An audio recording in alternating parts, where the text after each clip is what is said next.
We are currently in our fourth heat wave of the summer. Now, that provides challenges to all workers, but especially those who work outside. And that obviously includes the thousands of you who work for Royal Mail. So to discuss the challenges being faced by delivery men and women in the heat, and to give some advice for workers about how to adapt to those conditions, and also to discuss what the union is doing, I'm joined by the CWU's Health and Safety Policy Assistant, Jamie McGovern. Jamie, thank you so much for joining me again. No problem.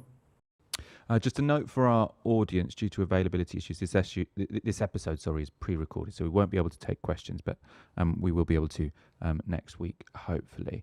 Of course, if you comment under the video once we upload it, we will be reading those. Jamie, to set us off, tell me what you're hearing from members about their experiences working in the heat, either in this heat wave or any of the other ones we've had this summer. Well, we're hearing from members that there's huge difficulties for them, especially in extreme heat. We've seen episodes of heat illness. We've seen people being really affected by the hot weather, and yes, sadly, this is the fourth heat wave this year, and we're keen to get information out to people about the risks, because there are huge risks when it comes to heat and hot weather, and especially in jobs like being a postie, physically demanding work.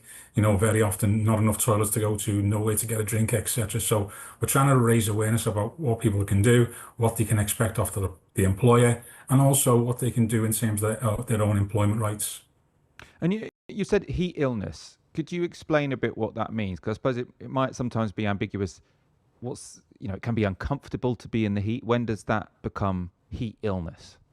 Yeah, so basically, we did produce a guide. I think it was LCB 142 this year, which explained heat illness and when it gets to a point, and this was sent out in the LTB.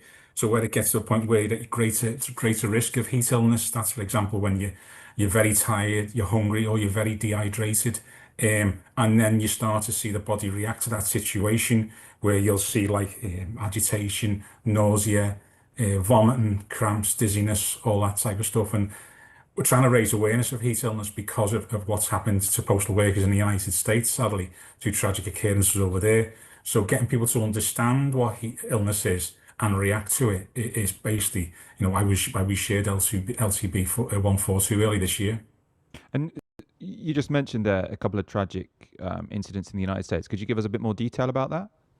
Yeah, so now the US Postal Service has done a lot of good work on the back of these two tragedies. They now have something called a heat illness prevention program. Now, I think this is where we could learn from them as a union, because the US Postal Service, they lost two staff to heat-related issues in 2023. There was a guy a postie working in Texas in 100-degree plus heat. Sadly, 66-year-old guy collapsed and died. In 2024, we also had a postal worker in the US who was working in the back of a trailer, succumbed to heat stroke because obviously the trailer was amplifying the heat. She was 51 years of age. She sadly passed away. But obviously the US Postal Service have reacted to that now. So they have a heat injury prevention program where they do heat stress recognition, they do heat stress training, they send heat illness guides out to every single employee. They do that twice annually as well, and they give instructions at certain temperatures, like they're instructed to drink 8 ounces of water every 20 minutes, and they receive concessionary rest to go and find toilets as they need to. So sadly, these tragic occurrences have made the US Postal Service react. But we can learn from this, because we can potentially do similar before we have the same tragic occurrences in the UK. Obviously, people may say it's hotter in the US, but it's getting hotter here too. Yeah, I mean, obviously, you don't want to wait for a tragedy before you take action. How, in your experience, are Royal Mail about this? Because obviously, when it comes to extreme weather, people might want to make modifications to their work pattern. They might say it's just too hot to go out and do my route today, or sort of like to this degree, or I'm struggling in the heat. How do you find managers tend to sort of respond to requests or statements like that? Yeah, I mean, we tend to see better responses where the CW reps are involved directly involved with the decision-making process. And that's what we encourage CW reps, to get involved in the severe weather risk assessments and also support our most vulnerable people because they are the key at-risk individuals here in all this when we get to, weather situations like we're facing today and potentially tomorrow could be even worse still. So we do see better decision making when our CW safety reps are involved in that process. So it is a bit of a postcode lottery. It depends on the areas, the level of heat that's being experienced, and also the level of experience we've got in terms of our CW reps on those sites. But thankfully, we've got a lot of fantastically experienced CW reps who can support when decision making is needed in these hot weather occasions. And you said people with sort of added vulnerabilities or pre-existing health conditions, I suppose. What are they? Who do you consider to be most vulnerable when it comes to extreme heat? So, I mean, in terms like individual risk factors, what Royal Mail do now is part of their severe weather risk assessment process is to look where there's individual risk issues that need to be protected. So there's a number of risk assessments that need to be done. There's the disability health passport for those individuals who need an adjustment in hot weather. But things like people who have like cardiopulmonary issues or musculoskeletal issues or people who take SSRI medication or antidepressants, there's now a distinct link. There's 8 million adults in the UK who take them. But we now know that people who take that medication, it's very difficult for them to regulate the body temperature. So those people are identified at risk as well.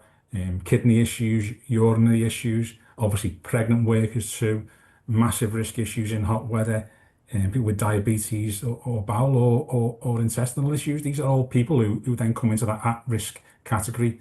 So those vulnerable person risk assessments and those adjustments, because if there's a risk assessment, an individual risk assessment being done, one of the control measures they should look at is severe weather and what happens for those individuals to protect them in severe weather events.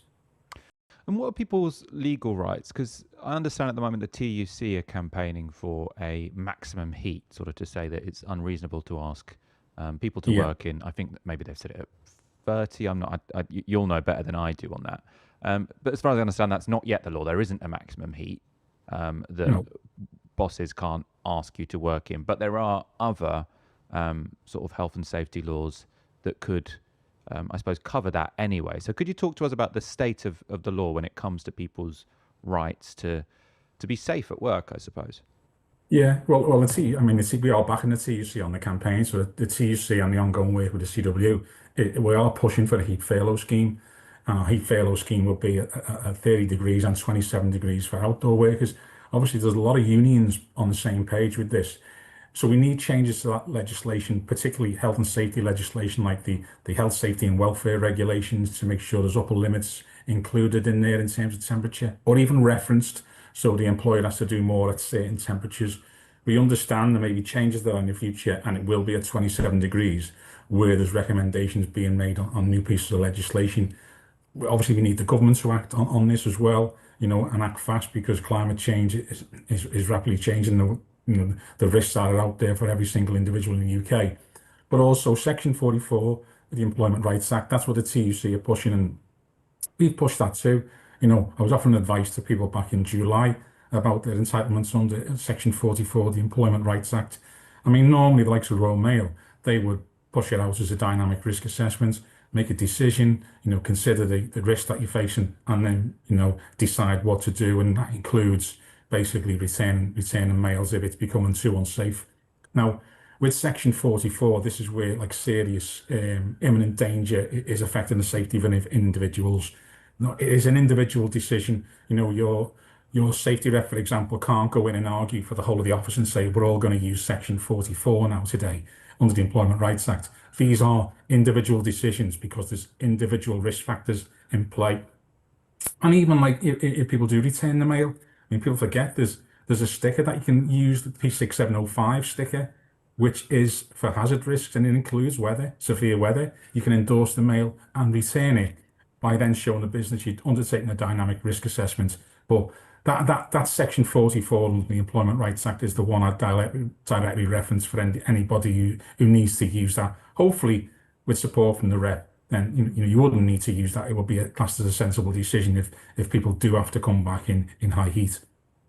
So say, I suppose, because you've said you got the union rep, and I suppose I'm just thinking on a step by step thing. So say I'm a postal worker, I'm working on a particularly hot day, and I start to just feel a bit under the weather, a bit dizzy. But I'm worried that if I go back to my office and say, sorry, I just can't finish this, that the manager is going to be angry or say, well, this is, there goes your promotion, or sort of is going to push back in some way. What what's the step by step that that person should do? What's your advice to them? So, and we do see this. We do see people who are scared to make that decision in case there's potential repercussions or there's uncomfortable discussions or they may be accused of making an unsafe decision.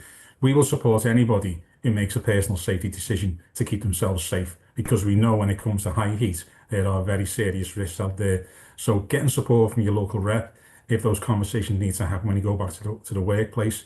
But even in July, I received a couple of calls and I advised people what to do to return to the workplace, and I advised a couple of reps. But I understood that, people also seen it as detrimental to themselves, going back to the workplace. Because one guy said to me, well, if I go back today and take the mail back, I'll just have to do it tomorrow.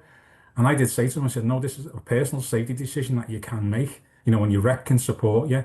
So I think the important thing, if people do make these decisions and they feel vulnerable, involve your local rep, because your local rep will understand that these processes should be accepted. And I mean, could there be other modifications in terms of what time people start and what time people finish? I just got a tweet in front of me actually from Broxtowe Borough Council. So they say, due to the heat health warning in place this week, our refuse teams will be starting refuse collections 1 hour earlier at 5:30 a.m. And so that they're asking people to put out their bins a little bit earlier. Now, I understand that was done in sort of the workers had agreed to that because you don't want to force people to turn up to work an hour earlier. But are there those discussions sort of on a particularly hot day, people starting earlier or maybe starting much later after the heat of the day has subsided? Yeah, I mean, there can be decisions made to try and accelerate people out earlier if they can, especially in high heat, because obviously most postal workers will be working between 11 and 3 o'clock when the UV rays are at the most dangerous. So certainly it's not the easiest decision to make because it all depends on the mail arrival times. But yeah, those are conversations to be had through the severe weather risk assessment process. So these will be seen as control measures or adjustments to individuals or a group of individuals to try and keep them safer. So not the easiest decision to make, but that's why we also point towards individual choices and individuals making decisions where, like, concession can't be given to a group of individuals at a certain time. It would be ideal if we could get people out earlier and miss that midday sun, but sometimes that's not always easy. Mm. And I suppose what more or what is Royal Mail doing as it is? Because I suppose there's lots of things that concern infrastructure. So do vans have air conditioning? Do delivery offices have air conditioning? Do people have somewhere where they can take a break with air conditioning? Are there sufficient toilets so people can confidently drink lots of water to stay hydrated? Where do you think we are with the company on issues such as those?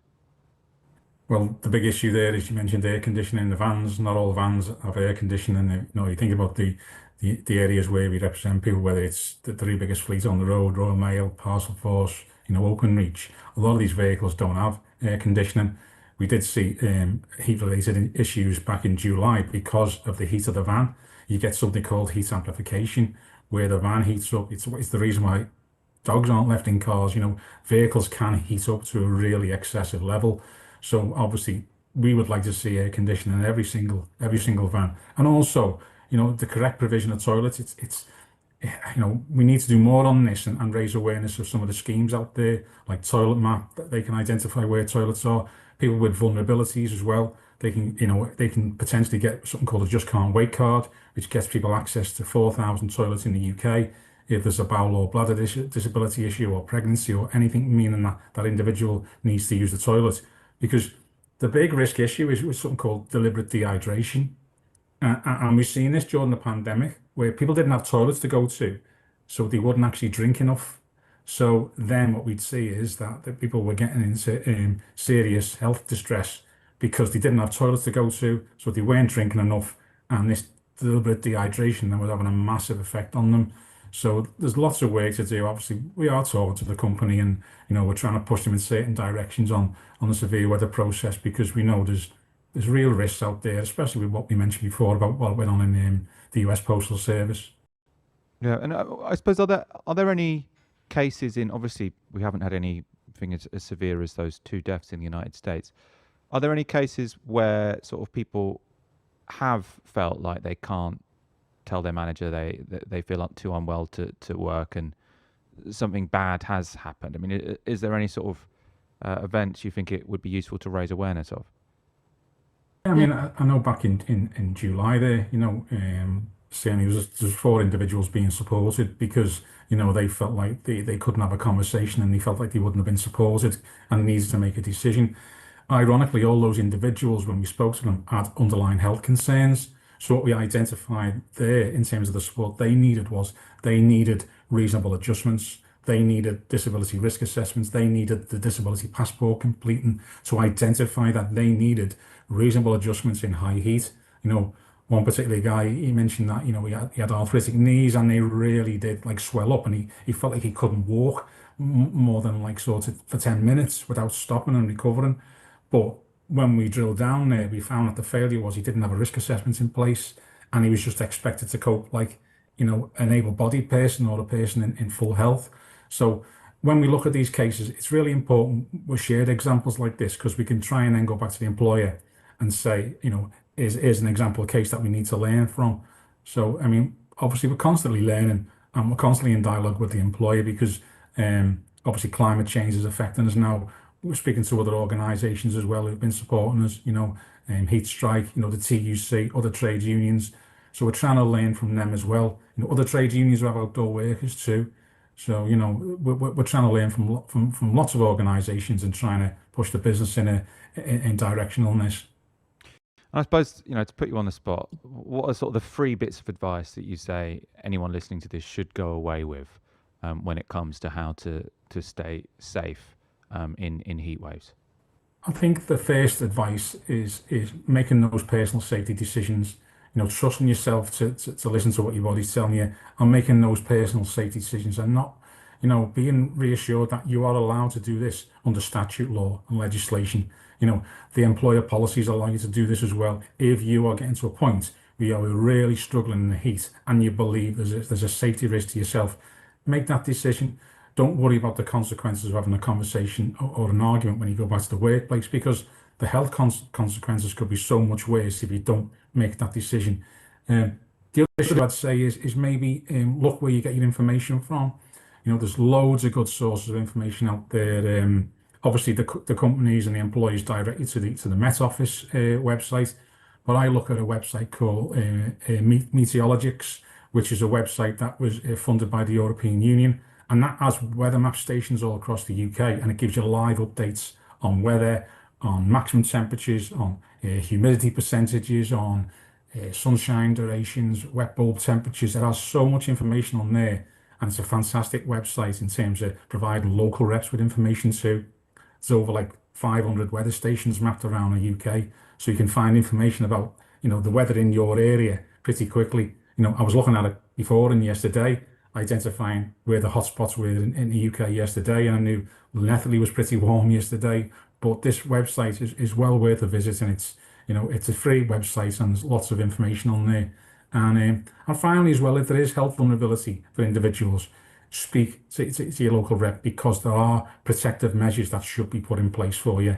So, try and involve your local safety rep, and if you feel like, you need to have, discussions about health issues that are affecting you, even if it needs to be a female rep supporting you, we can make those arrangements to make sure that individuals are supported. Jamie McGovern, I think that was very comprehensive. Thank you so much. Unless there's anything else you want to add on this topic? I would just say, we've got to keep an eye on what's going on, because heat-related deaths in Europe are rising fast. There's 175,000 heat-related deaths in Europe recorded last year. So I think what we've got to do is look at what Europe are doing and try and follow suit, and then try and get messages out there. But if people do get a chance, look at the heat illness guide that was shared on LTB 142, because it contains information on there that was provided by the MOD, the NHS and the World Health Organization. There's a couple of QR codes on the posters there. It may just give people enough information to stay safe and make safety-related decisions. Jamie McGovern, thank you so much for joining me. Really, really interesting, useful stuff. We'll be back for another episode of CWU Live next week. Until then, stay safe and stick with your union.